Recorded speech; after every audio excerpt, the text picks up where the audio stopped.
Hello and welcome back, everybody, to another special edition here of the Cosmic History Codes with me, David, and the one and only Leslie Shankman. Hi, Leslie. How are you doing? Very good. I'm right in line with today's topic, the lunar tone of challenge, because life is challenging right now.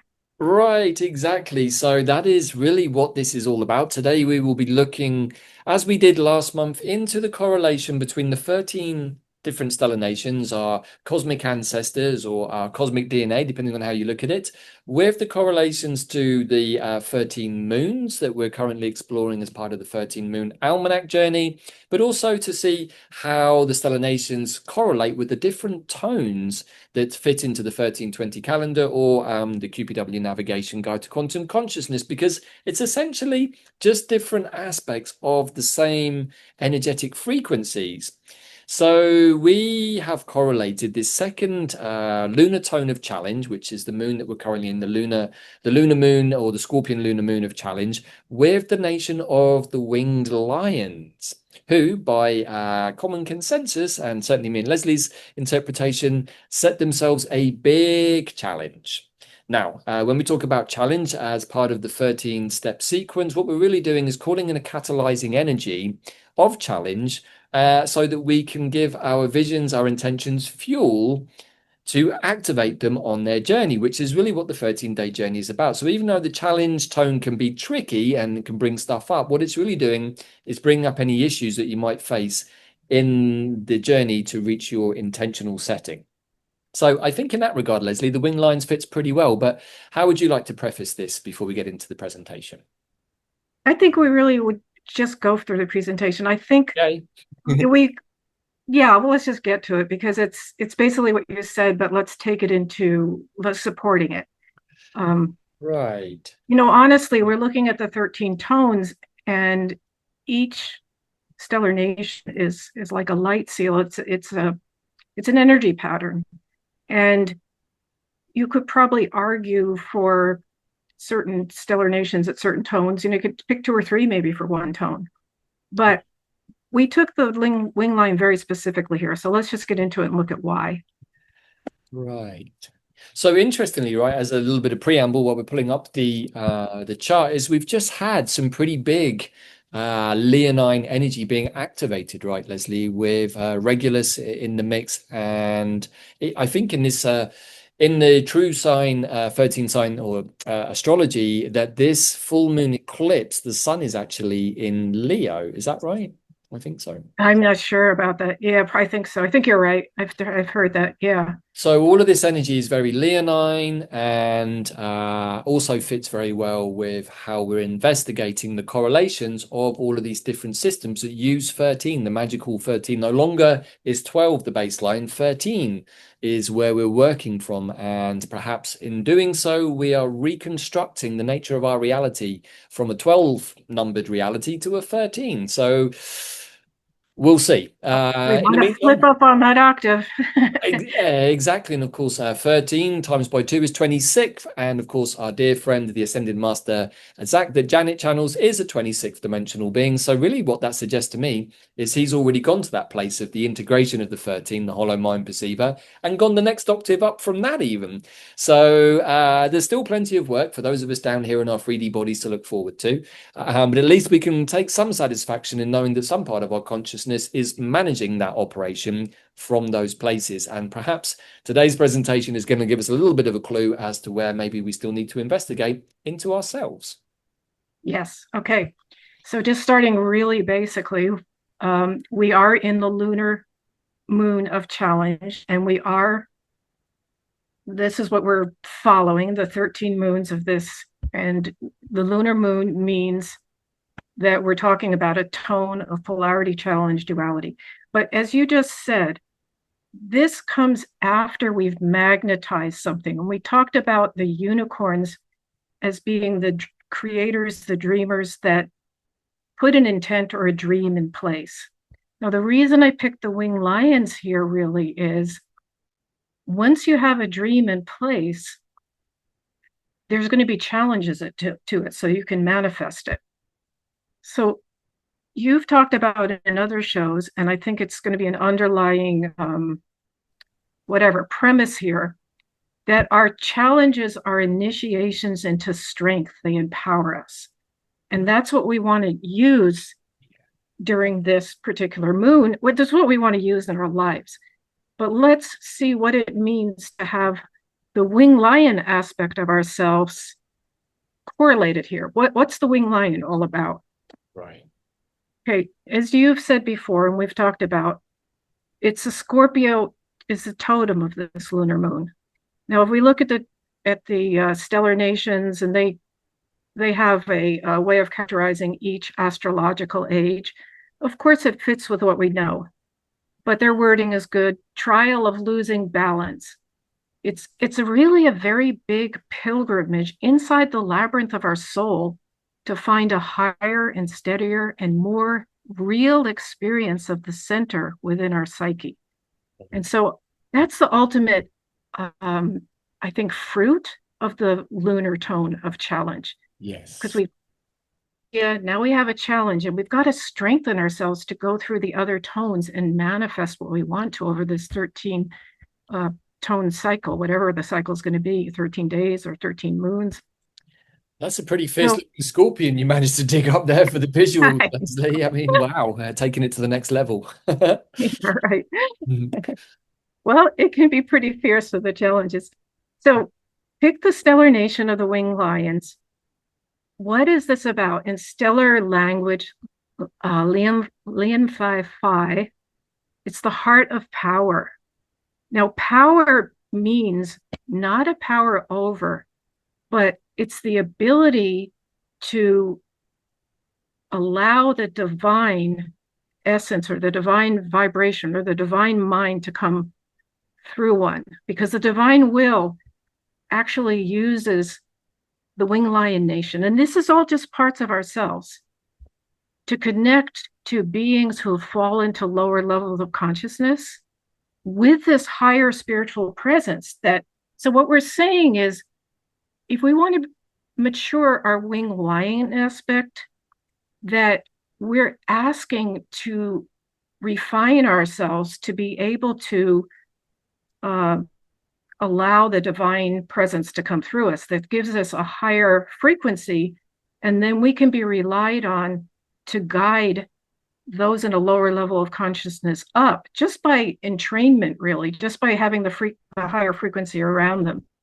And then this helps guide others through their destinies, and it helps work out the heavenly plan, divine will. We're all connected in this. We're not like lone agents in it. So what happens, I mean, we have these 13 stellar nations as forms and frames of the way that we experience life inside of us as cosmic humans, and we contain all of them.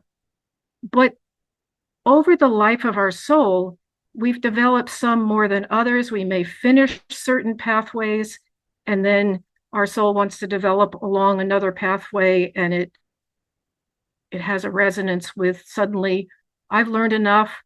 I want to be a leader. I want to carry the divine presence. I want to do the right use of power. So if your soul has that longing, when it's stepped out into that soul level, it's individuated now. It's almost like you have to have the right longing, the right resonance to be sort of like vetted. And then you get picked. Okay, you care enough. But you know what happens? Plop. Your spark, your soul spark, this aspect of you just descends immediately from like a ninth dimensional type of, perspective down for the fourth dimension. Because, and this is where really the idea of, I think, where I wanted to correlate winged lions with challenge, they had the highest goal. I want to channel the divine. So of course, that's going to bring the biggest challenges to realize that goal. So what happens, there's a stellar pathway, literally ascending. You're down in the fourth dimension. You've got to go up one at a time. And there's a stellar pathway. These are different stellar worlds. These are literally where they're sentient, nodal points of consciousness. We have a soul aspect there if we do. They affect all of us, but we may have designed our blueprint if we're in this life trying to develop these things. We may have designed our blueprint with these stars on, or some of these stars. So we've got to ascend this pathway, and we've got to learn all along the way. We'll get back to that in a minute. I do want to point out what you mentioned. On the very first day of this lunar moon, which was the 23rd, there was a sun-moon conjunction with Regulus and Algebra.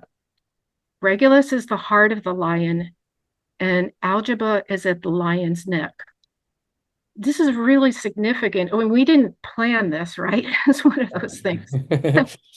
We're talking, and I said, "Oh, Davyd, I think it should be the winged lions." And then, that's 5 weeks ago, and then suddenly, I didn't know this was going to happen. No, right. But what does it mean? I really want to point out what it means. It's a very special stellar effect. It activated a story. It activated an energy pattern. And what we can realize with the stellar nations, basically, we're talking about energy patterns in the stars in each stellar world, but really more significantly within each stellar nation, because they each have a different kind of mission and goal. And then how do they relate to each other? Because it's like a big, bad family in a lot of ways. It's like the Middle East, where brothers don't understand each other. There's a lot of cosmic history where on that galactic level, there is resonance of so many snarls. But that's what we're doing down here in our 3D distillates. We're getting the echoes of those patterns, and particularly the patterns that we're really enmeshed with, that we haven't really cleared yet. We've maybe been involved on some galactic or physical level or both. But what I want to say is, if you read the Stellar Nations books, you're going to go through, and we're going to take it from a 3D perspective. We're going to go, oh my goodness, I'm going to talk about this in a minute. This energy pattern I'm talking about represents a kind of inception point. But if we think of it linear, it's like, oh, way back then, this inception point happened, then this happened.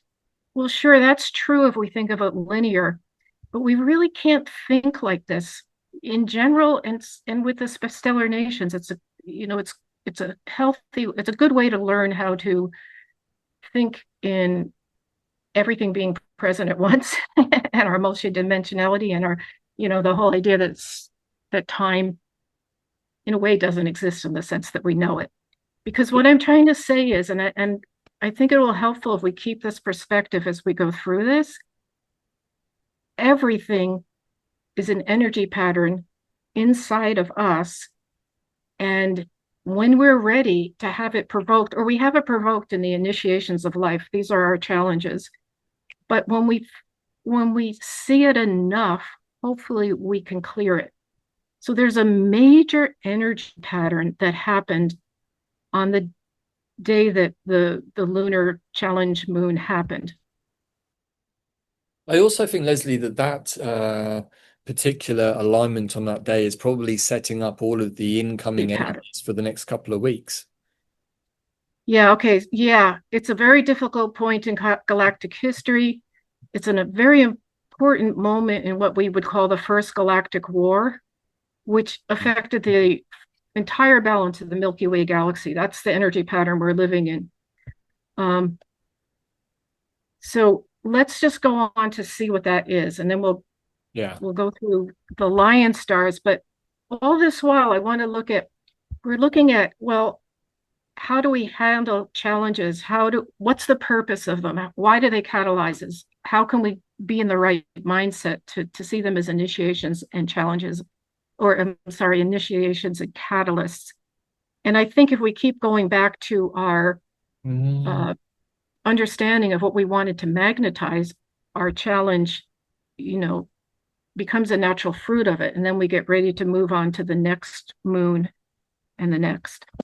So there's something fascinating about this, right? With the incoming Free Eye Atlas, as it goes close to the sun very soon on its journey, it will pick up those rays that were projected onto the sun, that the sun then projects on to Atlas as it goes for its sort of flyby, which is interesting given some of the qualities of the lion. So maybe we'll just park that one. But it seems like that energy wanted to be infused into the unfolding energy that's coming towards us.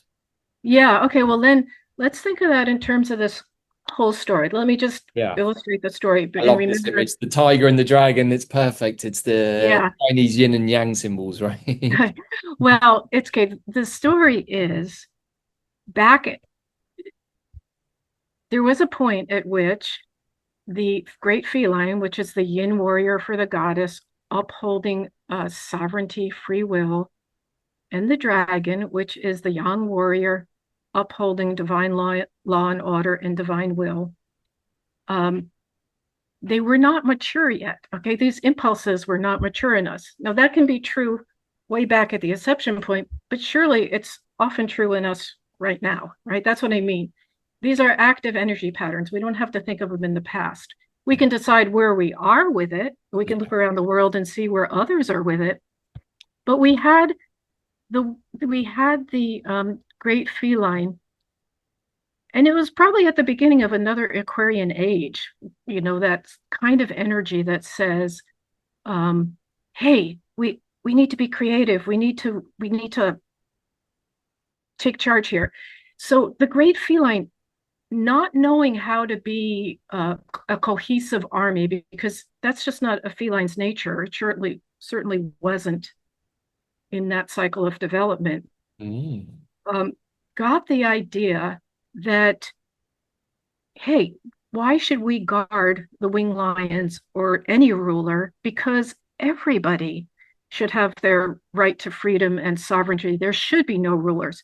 It was a very Aquarian, beautiful idea, but they had no basis in maturity as a tribe or a consciousness yet, because they were still very like felines, very separate. They didn't know how to cohese.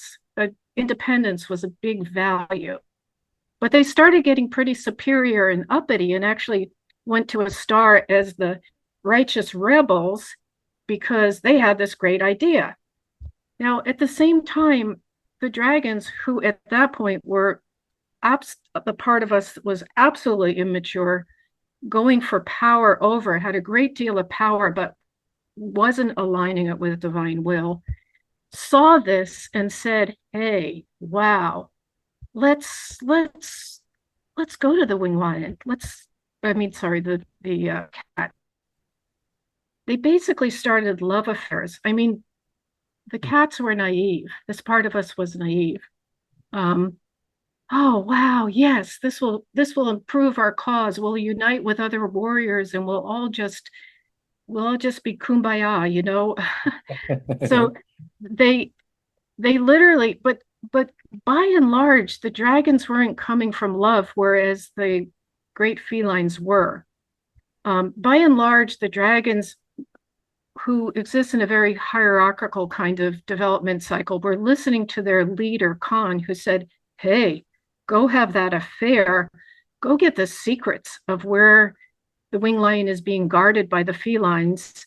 Go get it. Go procreate, because we want to make another hybrid race that'll be the best of both warriors." So there's a star that's in the womb of the lion here, Shertan.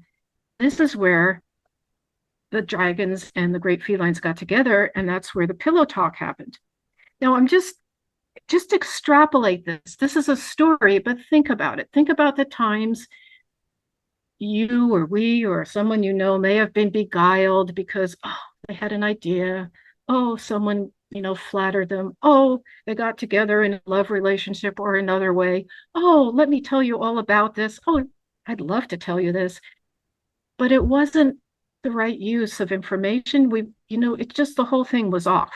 That's the point, that these energies are still in us. So if it wakes up, we have something to examine.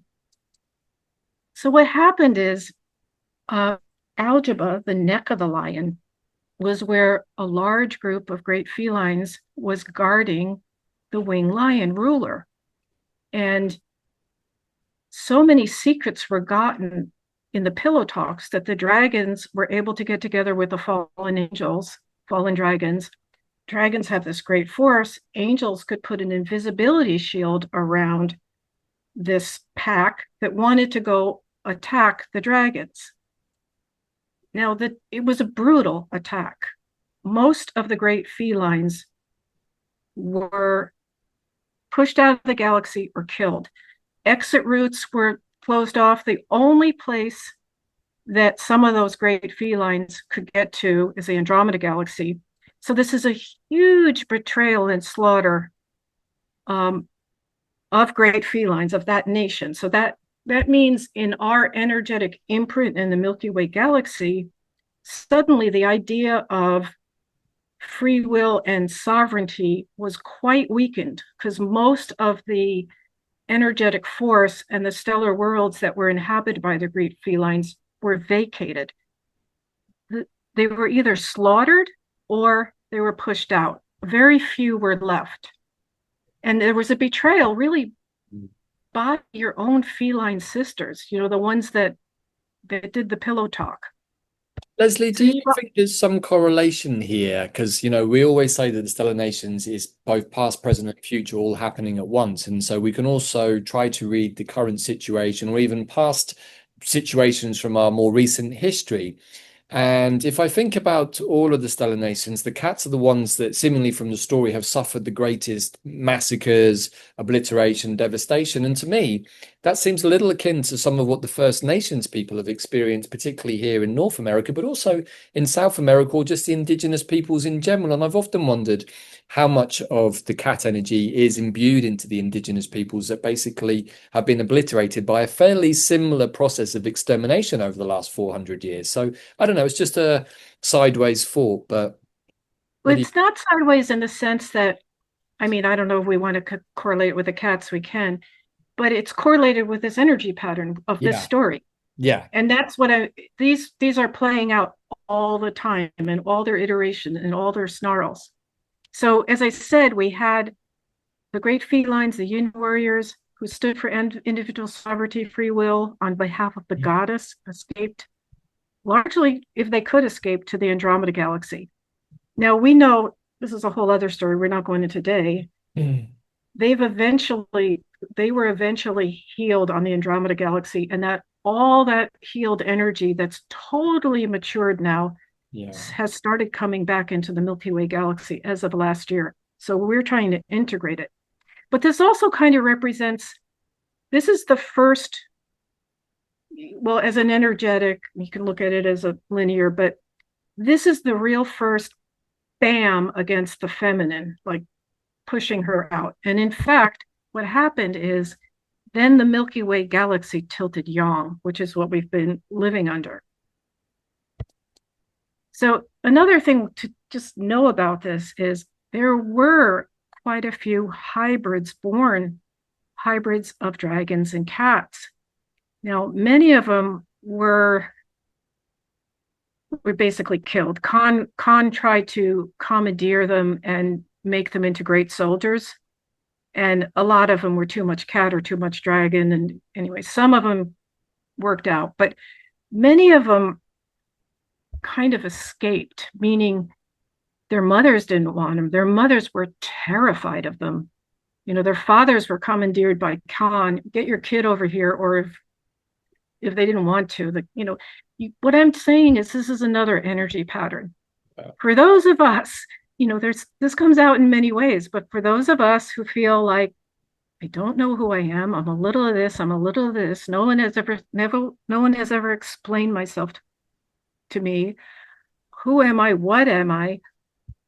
This is kind of the profile of literally like kind of unidentified to your own self beings who have a mix of energies that are very uncomfortable, being loners around the galaxy, not having a place, observing. Some of us have these wounds inside of us. Okay, just another energy pattern. I mean, I'm just trying to think of any beings we have in our mythology. I mean, the closest one I can think of is the griffin, but that's more a hybrid between a lion and an eagle. And then you have the saber-toothed tiger, which is, yeah, maybe like we in fact we went to some local caverns in our area and they have fossils of saber-toothed tigers. So in that regard, this is ancient catland. And if you go down to Mexico, of course, the Aztecas were fully into a jaguar eagle culture, Hmm. and in South America, the jaguar is very prominent. So I sometimes wonder about these cultures. Persepolis in the Middle East, they also had the ancient Iranians had huge Pegasus beings and lions sculpted into statues, and of course, there's the Sphinx. So we do have these very visual reminders of our ancestors who were much more connected to maybe these stellar races. So I always find that interesting as well to observe. Yeah, it's true. I was in Budapest and there's like Pegasus statues and dolphins and lions. I mean, it's like, oh my I, goodness. I mean, it's so much part of our psyche that we just sort of naturally accept it. And of course, many of us have connections to dragons and angels and cats and so on. But the reason is because it's literally part of us. But it maybe to some people it seems a little far out, but it's somewhat imbued in our ancestral DNA, which we carry from these original stellar beings. It is. And the lapse of the cosmic human Mm. was to exclude all these parts of us, to say, we don't want to be this. Ooh, who am I? Wanting to find Yeah. myself. Well, guess what? We were created as to, these are just 13 different ways to experience creation. And these are our experiencing channels. And we were asked to do that and bring that, all that we experienced back to the creator, is basically an inert mind. Yeah. Now, this brings up the next point. The winged lion died in that attack. It didn't have to. The winged lion was astute enough to feel what was going to happen, but it knew that if it met its opponents with the same octave of uh, that it was being approached by, that it would reduce the light inside of itself. In other words, it was willing to die to keep that ember of light alive. So there's a few things about this. Yeah. Why I call it an inception point, it marks the first time the dark defeated the light. It was the fall of the light. And it was kind of what that means is it's like a wake up call. In this creation cycle, you were asked to explore the depth of the dark to find the height of your light because I made you complete co creators, which is in fact what the winged lion is on its way to understanding, to channel the divine. So, have to realize the true nature of the dark to learn to even see in it. But it's interesting because the lion's sacrifice actually brought a response from the higher galactic council to intervene in all this stuff that was happening. And it was a first galactic war with everything going rogue. This what we just saw happened. Yeah. But that noble act brought out the higher council and the divine will met it by creating peace. I mean, it didn't last, more things happened. But I just want to say, I think this gives us a kind of a example, model, or a prototype for what we're talking about when we talk about meeting the tone of challenge in our lives and using it for initiations and understanding that it's the opportunity to go into the dark, to see into the dark, or whatever it is. It's the opportunity to keep the ember of light alive. And it's opportunity perhaps to invite this incredible grace to help lift us. I also love the motive of this story, Leslie, because it speaks of honor before life, which the lions obviously understood. Because the moment you give in to the fear and succumb to it, with all of the things that are presented by the dragons and the angels, etc., etc., the lion in its wisdom preferred to die and not compromise its spirituality, its sovereignty, and return back to source pure than escape the situation, but know that it did it through a compromise that basically then opened a door to the lower frequency energies to come into the lion. And I think that that's something that's really important, because when you look back through history, you see so many occasions where some people chose martyrdom, which is kind of what this is on one level, and other people said, oh no, I don't want to die, I'm too afraid of death, and I'll do whatever the nefarious activity is that's going to Right. keep me alive, but then I'm in your pocket, underworld denizens, for the rest of my incarnational period. And so I think it's two very interesting points. Are you prepared to die for what you believe in, knowing that it doesn't matter because you're an eternal being and you go back to source and then reincarnate again? Or do you succumb to the fear of dying and allow yourself to be put in the pocket of, well, the lower Yeah, frequency underworld? there's that. And there's also the actual realization of what light is. And you're not going to die and you want to keep it Yes. alive. Yes, And in exactly. fact, like for instance, since these two stars are pretty close, very often they show up uh, in the grouping on an Antares code. But you can say, you can know that somewhere in your soul history, you know this pattern. And in this incarnation, you really want to make the choice to stay the higher octave, die to preserve the light if you have to. Now, what does that mean in your everyday life? I mean, this is a dramatic story, but we get circumstances like this all the time, really. And in fact, that's this whole pathway is about circumstances that are just happening in our daily life. So we can Yeah. go through the pathway quickly, but I just found it interesting that this very inception point in this story represents kind of an inception point of a lot of things. But as I said, they're totally current right now. Everything is, and it happened to come in on the first day of the lunar moon, a particularly challenging year in the cycle of evolution here. Okay, And also, so if you think about it from another perspective, every time you compromise your inner light by making a decision that goes more towards a lower octave, particularly of something like fear, a little piece of your soul effectively dies from the light, at least in that moment. And right, for those beings like the lion, even just a little bit of that pollution, contamination is too much.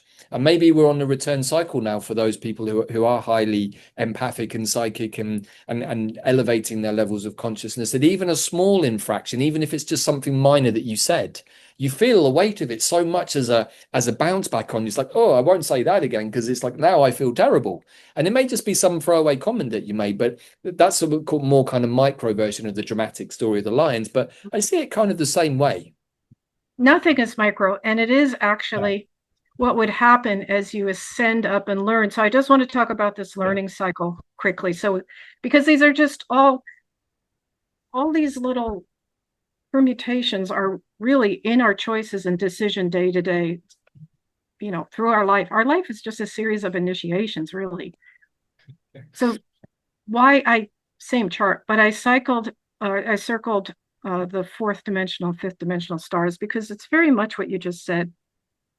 I'll go over what they mean specifically, what they teach us, or what we're learning on them. But these particular stars, any of these stars, if you blow it, you can literally fall right back.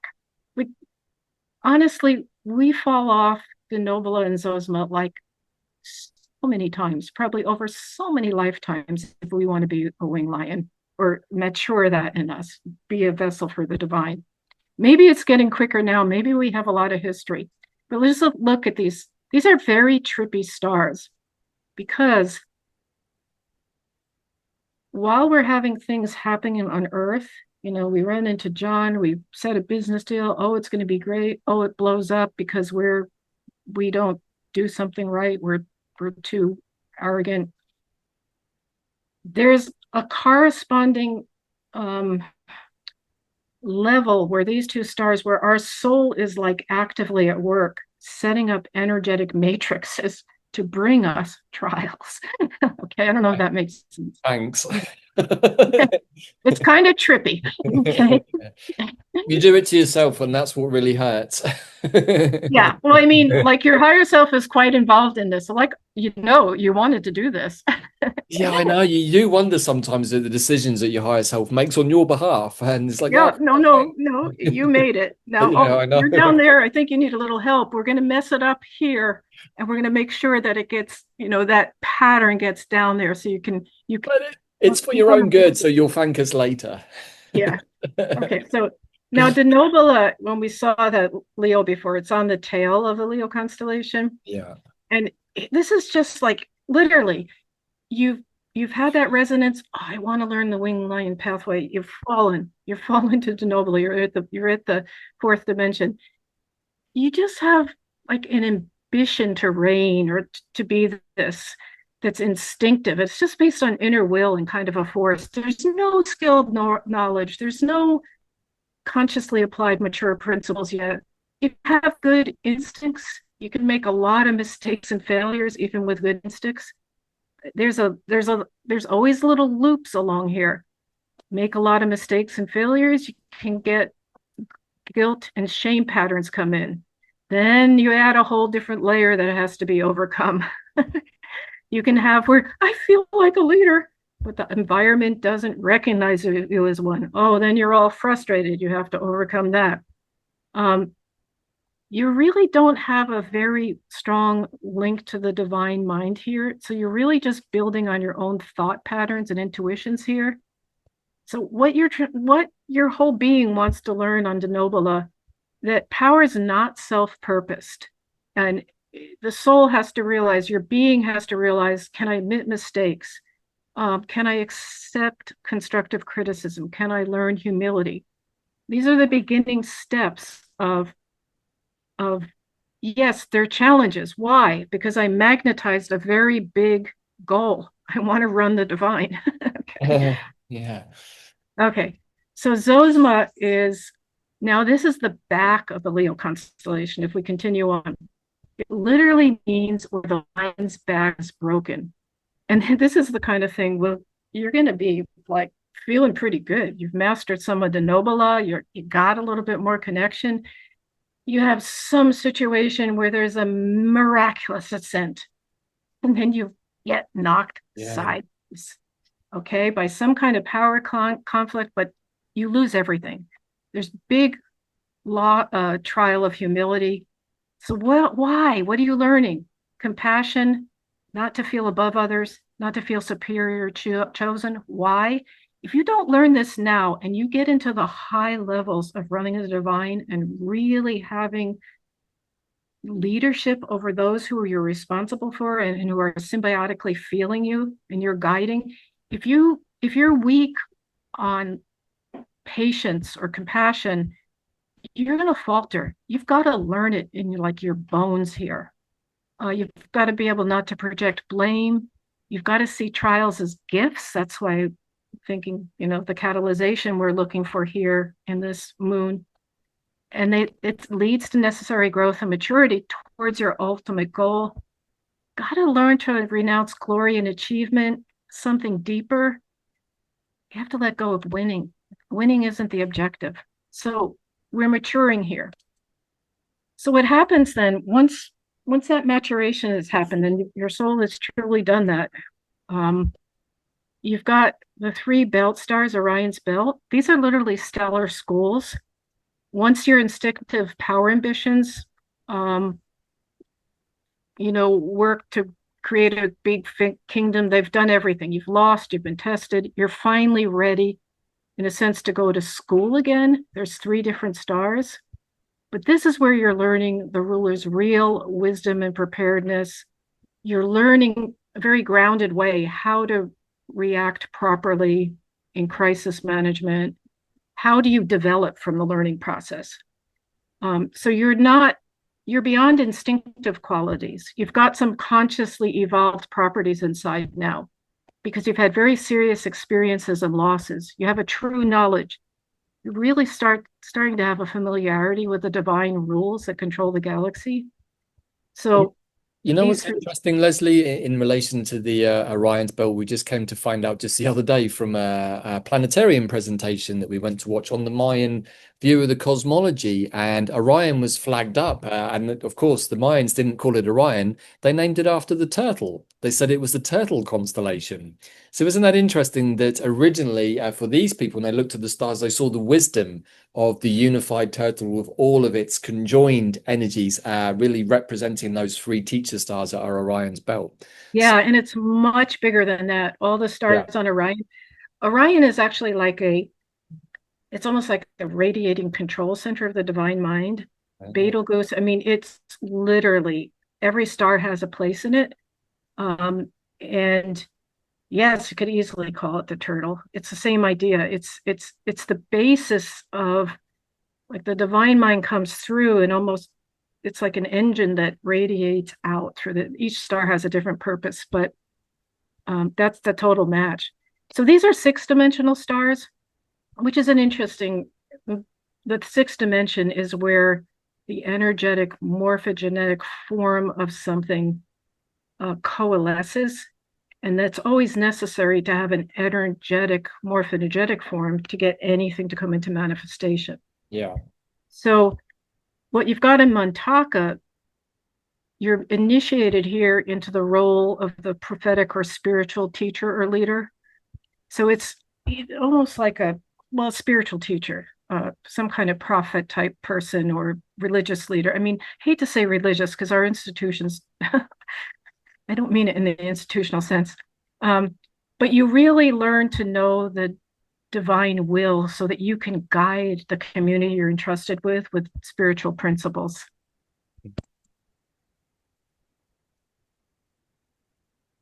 Okay, Alnatak, here you're training to be a liberator or a leader who can establish and stabilize a high level of order.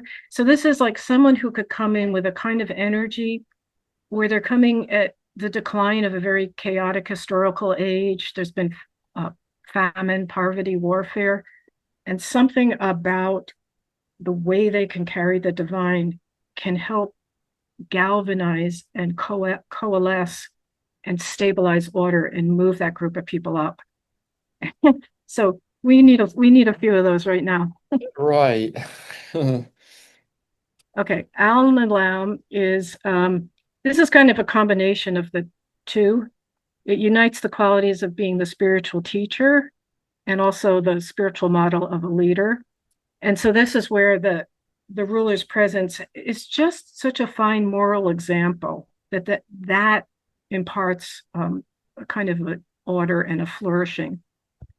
And in fact, that So image is kind of just looping back to what we were talking about, right? That looks like a very Persian hybrid statue of the Pegasus beings, right? With yeah, yeah. something else, right? Well, in the end, we're going to find out actually an attained winged lion merges all the nations. Ah, Okay. So you're mhm. onto something there. Now I'm talking about rulers here, right? Yeah.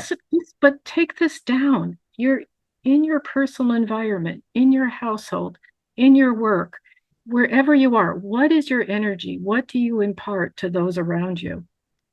These are qualities that we have and can use if we develop them. But when we're challenged, it helps us develop them if we think about it, or if we make a conscious effort.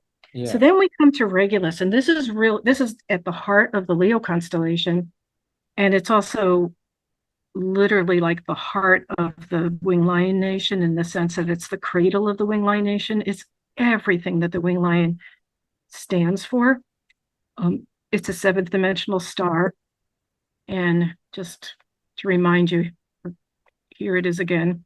So we've gone through denobula, tail, break the back, the neck got broken over here. Here's the heart. Here's where the cheating happened.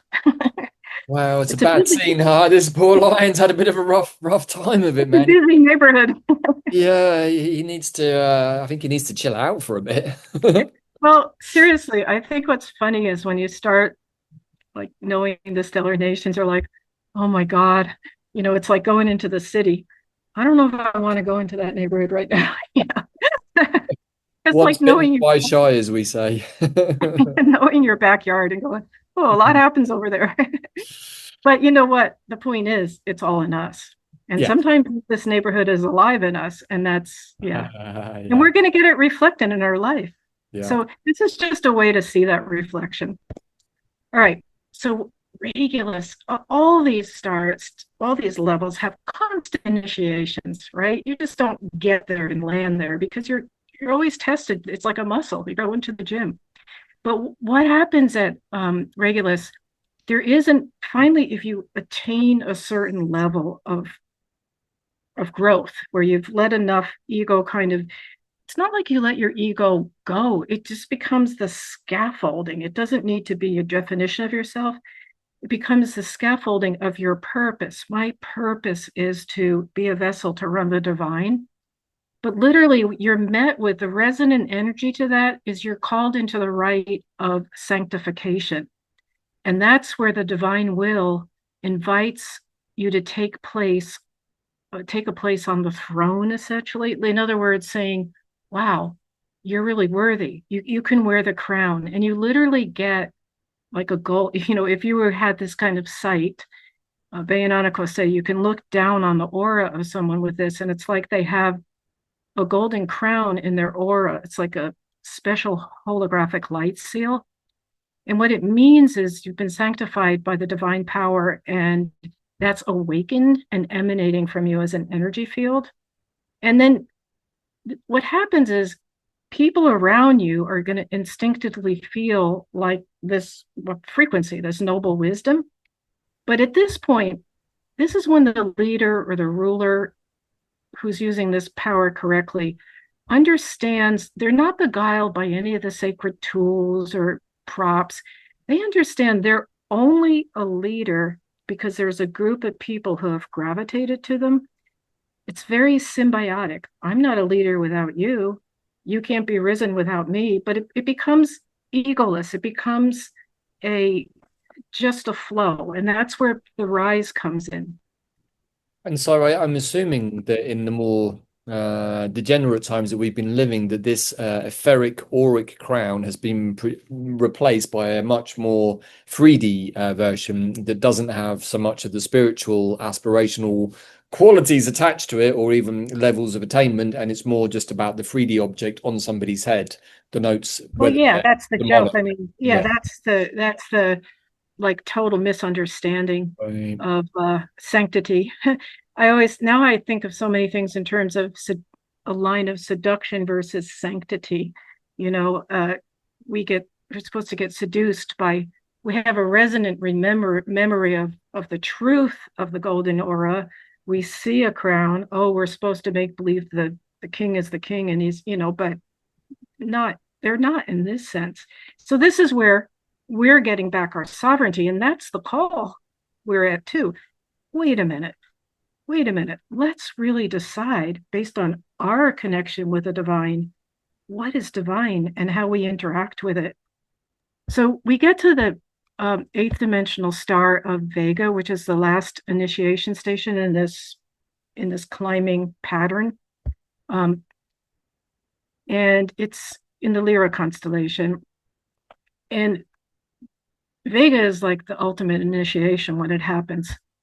Because what happened, and this is what I told you before, the ruler gets very important sacred tools and the essences of the existence of all the spiritual qualities of the 13 stellar nations are somehow merged inside this attained wing lion leader.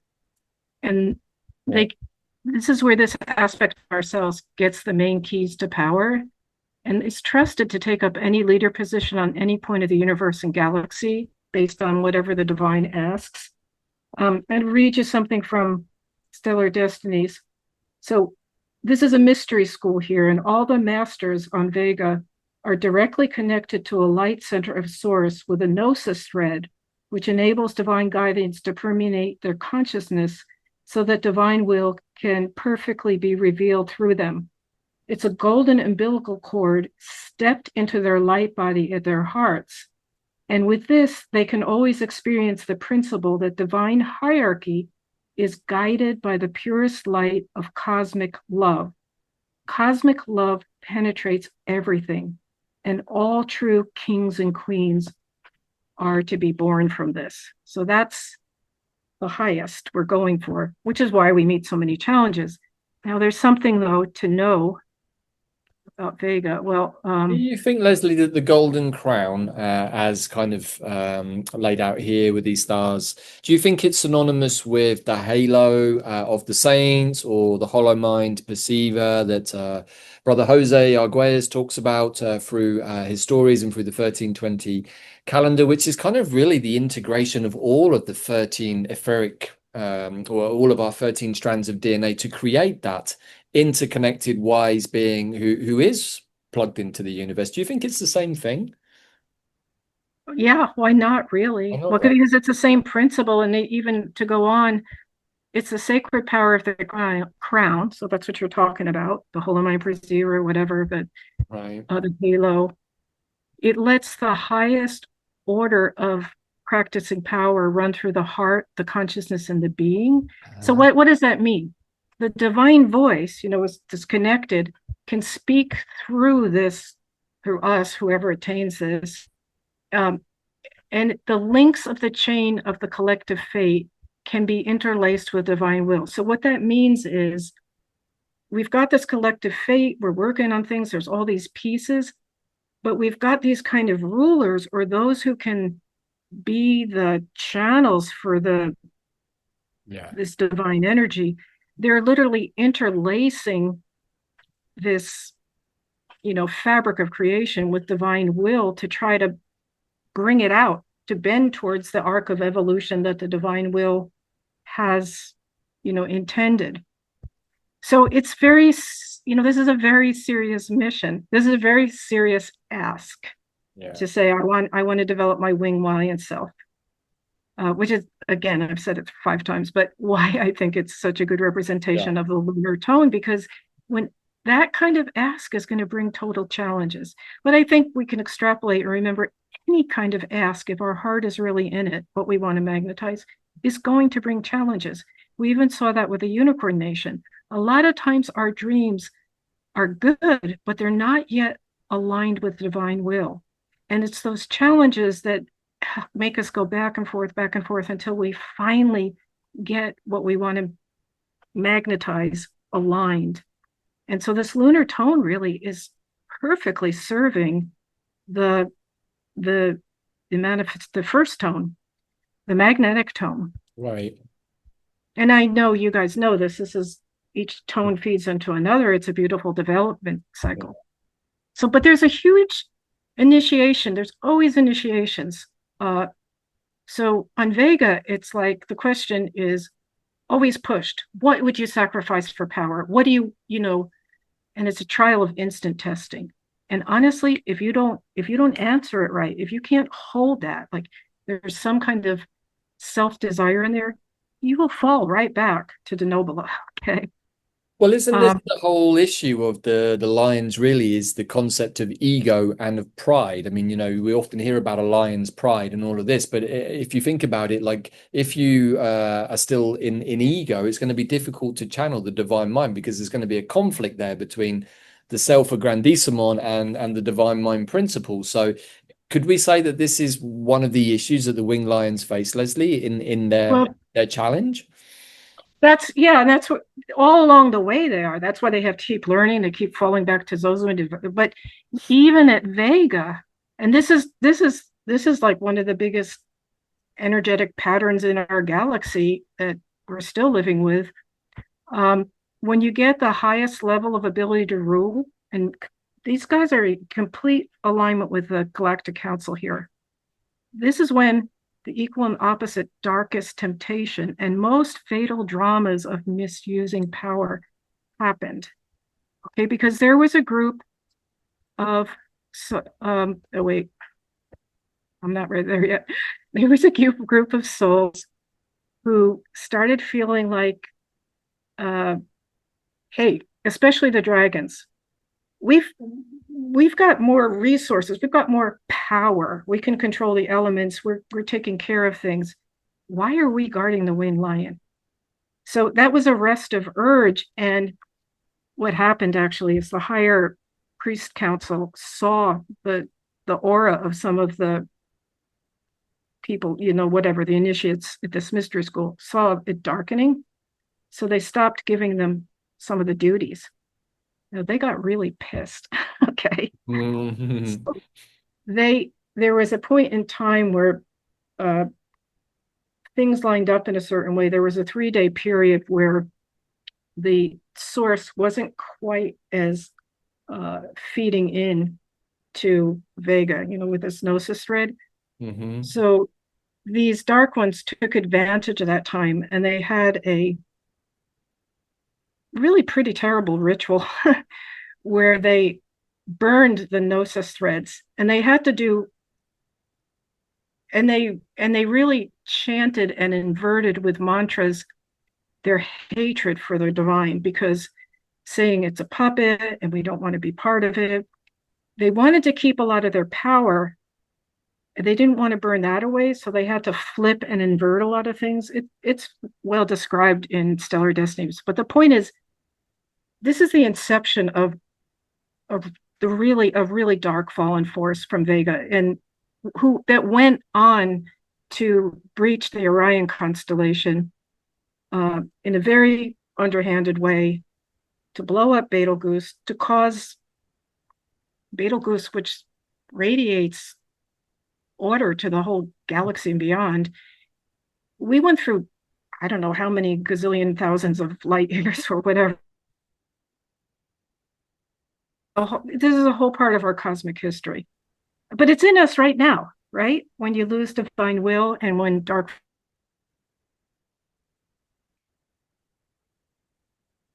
um, there's always trials, and if you don't keep the line, um, chaos happens. Okay, Well, there's, I just want to point. a little bit like we might feel we're experiencing right now, which is kind of the inflection point that we're coming into, I think, Leslie, using the terminology you've already used. This is another convergence point where all of these threads are coming into a place for reevaluation, recalibration, maybe. And maybe it's time to let go of those old pain patterns. I mean, yeah, on your instruction, I looked at the Stellar Destinies chapter on those rituals, and it's quite a harrowing read, particularly for anyone who has that kind of ability to go into those spaces. Like, oh my gosh, this is quite a full-on series of rituals that these beings went through as part of the fall, and so. I feel like that's part of what is being undone in this moment as part of that inflection point. So I think this is a very interesting moment to be looking at the issue of leadership through the wing lines as a catalyzing point for what comes next in our reality right now. No, it's totally interesting to me, and really no accident Uh, that suddenly on the day that this lunar moon starts, it's not just like, oh, it makes a nice little video. It's like, oh my God, this is where this energetic pattern is, like, front and center, because it came through, the moon, Regulus, sun conjunction at that point on that day. Yeah, it's a front and center, meaning it's reverberating in us. It's in us, yeah. but it's serious, and we're seeing it all over. We're going to see it in our individual lives. We're not even going to know what it is sometimes, but we're all exhausted. Karmas are coming up, things are pouring out. Yeah. Maybe it doesn't matter. Maybe it matters if we know, maybe it doesn't matter. But I like knowing the myths, because it starts to ground some of these kind of crazy chaotic energies. Well, it's a bit like watching a really good movie. Like you can be informed up to 80% because the story requires it of you and you want to be in the story, but you don't really want to know the 20%, which is how it finishes until the end of the movie. Otherwise, it kind of ruins the story beforehand. And Well, you know what? yeah, we're kind of in that moment now. We We're know, writing the ending. We're writing the ending, okay? right, And cool. that's what the lunar moon of challenge is about. Honestly, I think Yes. if there's any point to this conversation, it's like, hey, we're writing the ending. There's a lot of components here.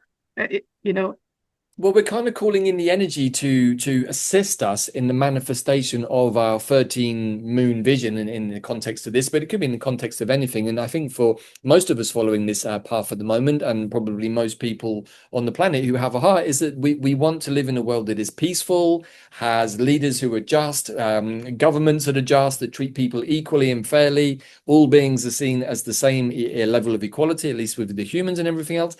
And that level of equality is reciprocated with all of nature and all of nature's beings and Mother Earth. And that's not such it's not such a far off dream to aspire to because it speaks of balance and harmony. And here we Yeah, have, but that's the dream that the great felines had when everything yes, wasn't mature. Now the right, point is we should be able to call on maturity of experience. And that's what we really have to realize, yeah, you know. So I want to just bring two more stellar worlds in here because that pathway we looked at is very young. It's very like, oh, got to get there, by these steps. And that is a legitimate pathway yeah. to actualize the winged lion. But there is a feminine energy to the winged lion rulership. There's a feminine way to bring out rulership as well. And there's two stars that exemplify this. One is in the Corona Borealis, and it's the star Gemma, which is here somewhere. I don't see it, but it's here. Um, It's down here. Gemn. Yeah, it's down there with the red right. Oh, it's Alphecca. That's right. It was Yeah. Alphecca there. Mm-hmm. Um, so this is a quality of the Heavenly Mother. It's that absolute Mm. caring cosmic maternity. It's that protecting yin power. Yin meaning it knows from the feminine perspective that everything's connected, just as a mother would, just as the goddess would. So it's instinctively democratic, and it teaches us how to live peacefully together. Okay, so this is the same idea as a wing lion ruler to have this high frequency, but this is just another tone of getting there. And you know, we both have all aspects inside of ourselves. Now, not to say that the mother won't be firm when she has to be, Mm. because it's about love and it's about caring, protecting, teaching how to live peacefully. And then we've got in the Cancer constellation here, sort of towards the head, you've got the beehive cluster Oh, yeah. recipe, which you've talked about before. Mm-hmm. This is a big cluster of stars. I think there's like 1,000 stars here.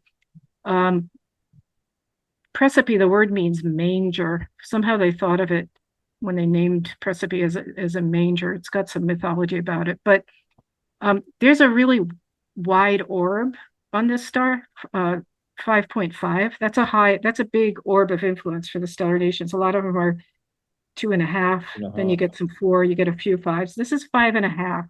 So I just say that to say, well, there's some radiation happening here. In And fact, we did a show on this, didn't we, Leslie, not too long yeah, ago? we Because there talked was a about this. Cassini on there, because this is all about the Knights of the Round Table, which again is the 12 and the 1 and the 13 and many other Right. things. So it kind of makes sense that it's reappearing at this time through this filter of the lunar tone and the winged lions. Yeah. So it's a fifth dimensional star or area. It's a big collective energy field, and it's a very important initiating school. And what's happening here is, as you just said, the whole principle of governing by the round table is just this is the way life is being lived. That's the initiation, that's the learning, that's the practice.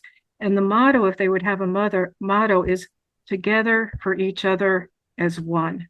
This is the true democracy. This is actually what the poor dear great feline wanted in its heart and soul, but didn't understand that they or the surrounding forces were not mature enough yet.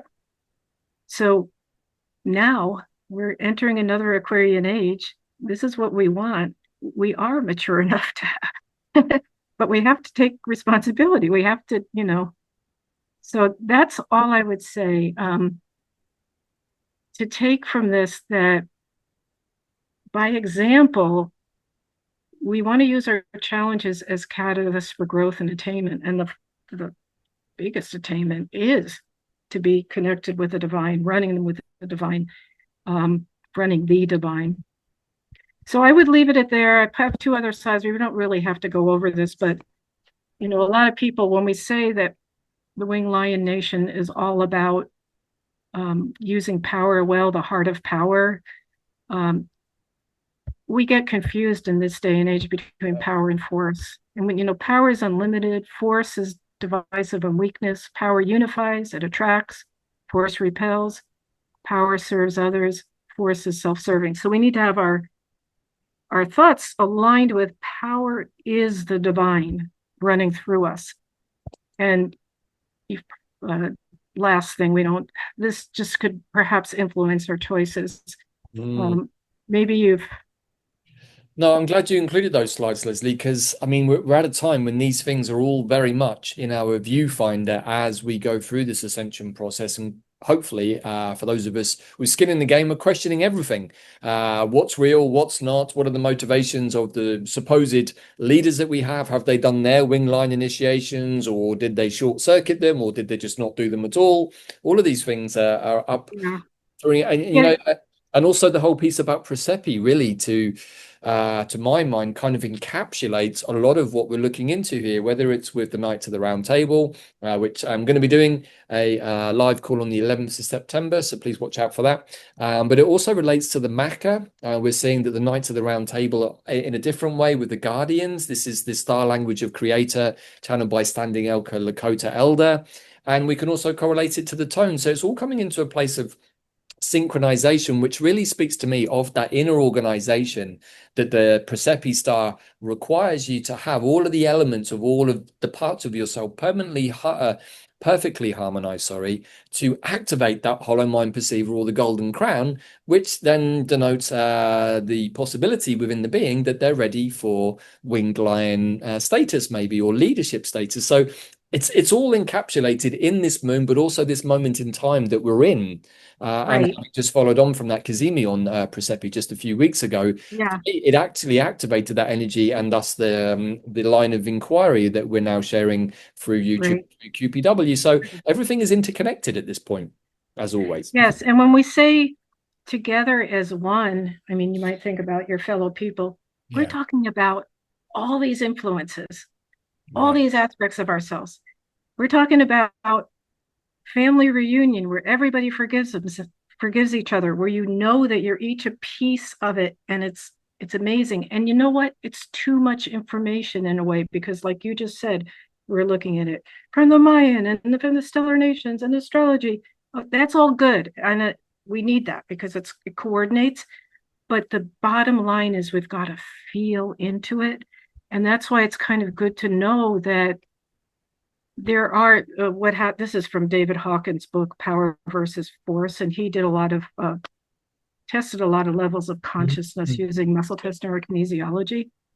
But you can see like feelings of pride, anger, desire, they have lower level consciousness. They bring about certain lower level reactions that makes, it happens across the line. It's not good. Anger, hate, aggression, antagonistic. We've got to feel into the higher aspect of power. We've got to use our challenges to catalyze us into saying, I want to take this dark, snarly force, and I want to literally, you said it in another video, use it as fuel. I want to use it as fuel so that my light grows. And in fact, that is the law of polarity is a relative relationship. And on the third dimension, polarity is yin yang, equal dark, equal light. It's kind of exhausting. You do a big light, you're going to get equal and opposite dark. The most you can do in the third dimension is lean towards the light. When you get to the fifth, sixth dimension, the way the law of polarity works is increasing light decreases the shadow. It's still there as a catalytic force, but it's a different relationship. And that's what we're going for. We're trying to feel into that. And that is where we come into power. The light is increasing. We can live in light. We can create, we can be on our new earth. We're calling it forth. It's there, but we have to like have the resonance to call it forth and to be on it and to stay on it and sustain it. So all these wonderful things are helping us feel into it, but in the end, yeah, I don't know what it is.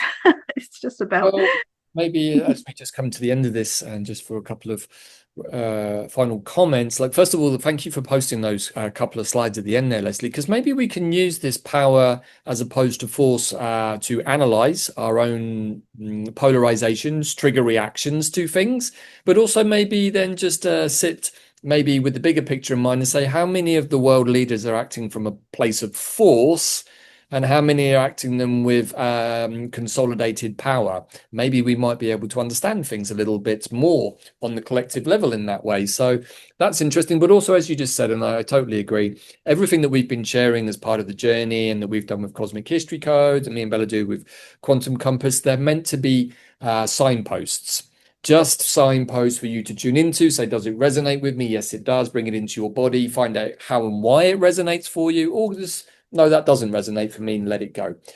So it's not something to get into head candy over or to get overwhelmed by, but just to simply use them as signposts for your own internal investigations into yourself so that you can become Yeah.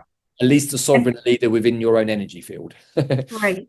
And ultimately, it's not even going to, we're so used to things going through our head, and it is fun. I mean, we got to do that. I mean, I love it, but it literally is going to wake up somatically, because this is the vessel. I mean, the wing lighting is saying you are the vessel for the divine.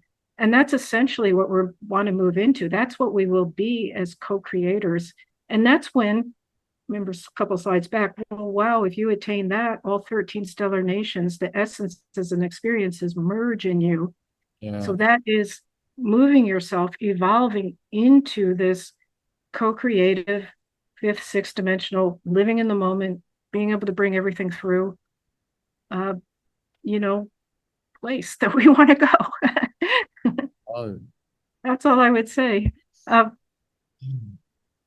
All right. okay. Well, look, maybe we'll just stop sharing the screen there for a sec Yeah. and just wrap up. So, thank you, as always, Leslie, for putting the presentation together and talking everybody through the qualities of these star ancestors, which really are also a part of us, and understanding the qualities that we need to embody and imbue within us, so that we don't make the same perhaps we can say erroneous choices that the lions originally made so that they fall, but that we keep maintaining our position as sovereign beings, acting in that way with the power of the divine rather than the force of the fallen. So I think Yeah. yeah, it's a good time to review our own sense of leadership and how we are leaders in our own lives because, we have to be a leader in our own house to make sure that the bills get paid, you cook yourself dinner. That's all about being a leader for your own personal development. But then maybe if we are in the position like we are of running communities and putting material out there, it's like, well, what's my leadership within that? Am I putting out the correct information? Am I doing my due diligence? Am I just talking or from my behind, or all of these things, because a leader has to be conscious of what they're putting out into the field, i.e., beyond their own energy space. And if you're doing that unconsciously as a leader, well, we've got a whole mainstream media to show us the effects of that, and that's not what this is about. We're trying to bring leadership to ourselves so that we may emanate those qualities and affect others, and maybe that's how we lift up. Right. If we make a mistake or something, don't not try. That's part of the pathway. You Right. know. Exactly. There are no mistakes. That's why I was a little hesitant to say that because on the one hand, it Well, looks like there was a fall. there are, like, let's call them misalignments. It's misalignments along the way to For a wrong learn. turn, maybe they took the wrong signpost and went in a Yeah, different yeah, yeah, direction. yeah. And you know what? I still gonna say it's what this is teaching us is we are completely alive on those stellar worlds with these energy patterns inside these uh, stellar soul families. We are that as well as this. It's not like out there. So the point of this is when we really attenuate that, we know we're feeling into our multidimensional aspects, and we're opening up a bigger like avenue. We're inviting in that other perspective of ours, and we're finding, and we're when we think like this, we see little things happen. We don't take them as just coincidences. We know, wait a minute, this makes sense in myself, in my pattern. This is a clue for me to do this. Yeah. It's really teaching us. We have to know this is how we're learning what we truly are. So we have to stop thinking of it as out there or as a lineage of history. Yes, it is on one level because we have that perceptual level, but we're opening up a perceptual level that you know, is what we really are. And we're just learning how to do it and be it. So All of which is perfectly encapsulating today's talk with the wing lines of leadership and nobility with the lunar tone of challenge. So, Yeah. thank you, Leslie, for bringing the information to us as always. I will put in the show notes all of the different coordinate points you can find Leslie on for readings. You also have a Stellar Nations play shop coming up. Do you want to just take 30 seconds to share that, Leslie? Yeah, no, anybody's invited to this. Yes, it's fun. Julianne and I, she's a QP person who did the Stellar Nations and just really got into it. And she's a Nia movement teacher that blends, it's very somatic. And so what we're doing is we're doing, I wrote little vignettes for each stellar nation, not very long, but just capture the essence of this part of ourselves, and you kind of feel into it. But then I wrote the questions that we literally just listen to, and to see if they spark, where we may have become misaligned with this aspect of ourselves. But Beautiful. we're really looking for just in that aspect somatic, and then we've got a whole separate second part with Julianne has picked incredible music, and she's a movement expert, but it's about, as she said, come on, our experiences are what made us. Let's have fun. Throw on the scarf, get in the convertible, let's go. And that's the tone that we want to do. And you don't really have to know the stellar nations because it's about, well, come on and come along and see what you feel like. It's about having a somatic experience, really, and having a little bit of fun and maybe a little bit of a sink at first when you're like, oh my God, I do that. If a question incites something in you. Yeah, right. Well, look, I will put the coordinates for that in the show notes if people want to contact you. It's coming up. What are the dates you're doing that We're again? gonna do doing volume one on October 4th and volume two on October 18th. There's Saturdays, Pacific time 9 to 2. Hopefully it works for enough people. There'll be a break. It'll be fun. It's not going to be onerous or heavy. And it's not very expensive. We just want to have fun and do it because we want people to know Right. these these feeling. I mean, it's another way to approach that we have so much information out there, and yeah, let's feel it in a different way. So thank Cool. you for bringing that up. I appreciate Yeah, it. no, you're welcome, and definitely recommending that. Leslie's a great teacher, and our tribe member and North American coordinator, Julianne, is a lot of fun and is very deep into the Stellar Nations material with Leslie, and of course, their kin sisters as well in the Yeah, 1320s. it's so funny. Yeah, our kin birthday is Saturday. Right. White planetary world bridger is coming on Saturday.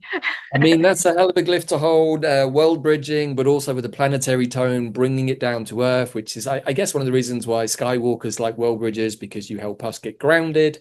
So, really recommending that, everybody. And that's it for today, really. I want to thank Leslie again for her time. I hope all of you are getting value from the different material we're rolling out. We also have another big series coming up, Timeline to Convergence, talking to other luminaries in the Mayan and Dream Spell world of the 1320 calendar, as we have this golden timeline to the convergence point that we have identified, and many others, as the middle of October, the 14th and 15th. So hopefully you're enjoying all of these ongoing investigations and conversations as much as we are.